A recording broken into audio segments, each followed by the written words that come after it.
flourished around the year 5000 BC, and the Tufian society also is different for many reasons because the typical notion or the typical classical idea of both historians and archaeologists, in this case it's only archaeology that we have, as we had mentioned, it's prehistoric history. The term prehistoric, we had mentioned the divisions of Iron Age and different things like that, but that just means that it's before writing.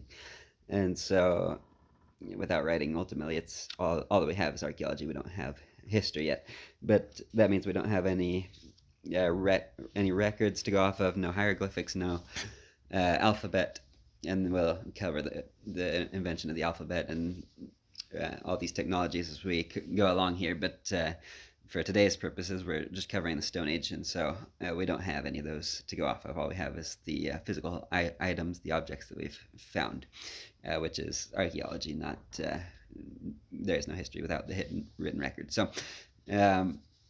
Diving into it, we're saying how the Tufian society seems to actually fly in the face of not mainstream archaeology, but it almost seems to suggest that perhaps peoples settled for other reasons than simply agriculture. And this, even in Arabia, there are some settlements that seem to suggest this, that people are coming together for other various reasons that don't entail just simply agriculture, because before the common idea was that we have the invention of agriculture, and then this allows for cities, and this allows for specialization, yada yada yada, and that's generally been the accepted view for a long time. But recently, that's coming into question as new discoveries are emerging, and just as people are starting to question that narrative. Also, another thing that's questioned is the idea of the Fertile Crescent. I'm sure you've heard of the Fertile Crescent, and it is very fertile. It's in between the Tigris and Euphrates, but this is different from Egypt. In the case of Egypt, we have a Mediterranean climate, and it would have been fairly green, especially back in those days. And then when we get into Arabia, even though that was the Fertile Crescent at the time,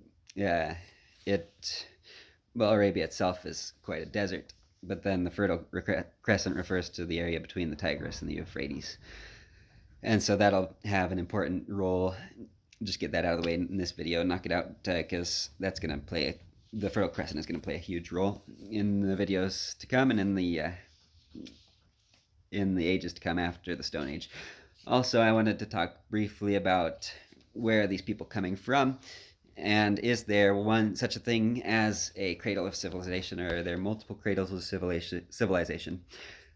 So these people are coming, to our best knowledge, they're all coming from Africa. So everyone to that extent has come from Africa, and then they traveled elsewhere throughout the world. At least that was the common, more or less accepted theory.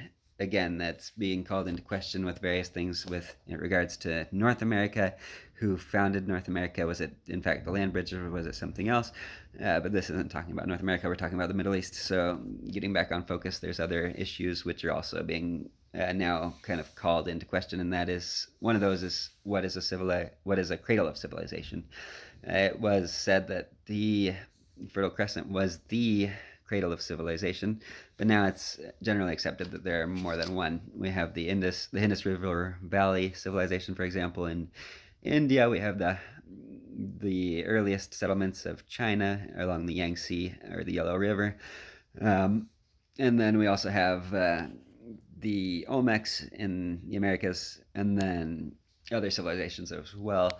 And I would say that these are cradles of civilization, and they're also what I would call mother cultures. That is to say, they would have a tremendous impact on the cultures that would follow them. The Olmecs would have influenced the later Mayans and Aztecs and Toltecs and all the other peoples that were in Central America, much the same way that the Yangtze and the Indus River Valley would influence later Indian and Chinese, respectively, cities. And same thing is true of the Middle East. We see that in the Stone Age, there's multiple people groups, and we don't have time to really delve super deep into that. But just know there's a lot of people groups doing a lot of things, and I'm trying to make this brief and kind of, I don't want to say skip over the Stone Age, but the Stone Age just doesn't have that much of an impact on later history in the way that the ancient period and then, of course, the medieval period would have. So now that we got that out of the way, jumping in back in a little bit to Egypt and some of the specific details of the Stone Age there. So we have Egypt, and it's pre-dynastic before the year 3100. This is generally accepted as the year when King Namr took power there. Some that say King Namr didn't exist at all and they put other people in his place, but for this course we're just going to be accepting King Namr. Also, this is well before the first battle, which is the Battle of Kadesh, which happened around the year roughly 1000, or specifically it was 1274 BC. But so yeah, we talked about Africa and what are the different civilizations in summary.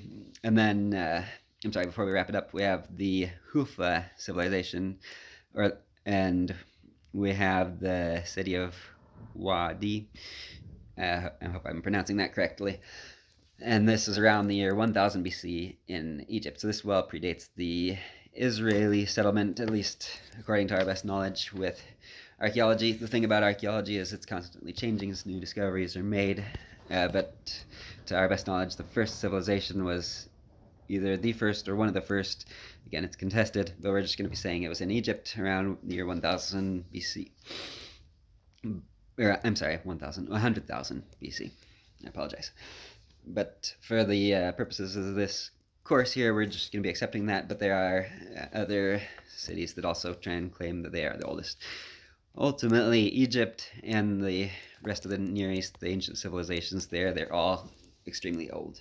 And that's all we need to know about for the purposes of this course. Alrighty, thank you. And next time we're going to be diving into metals, and specifically the Bronze Age. So I look forward to joining you in that, and that's when we really get to start looking at what would shape them, to some extent shape the modern world, and then we're going to get into classical antiquities. So just buckle up your seats and enjoy the ride.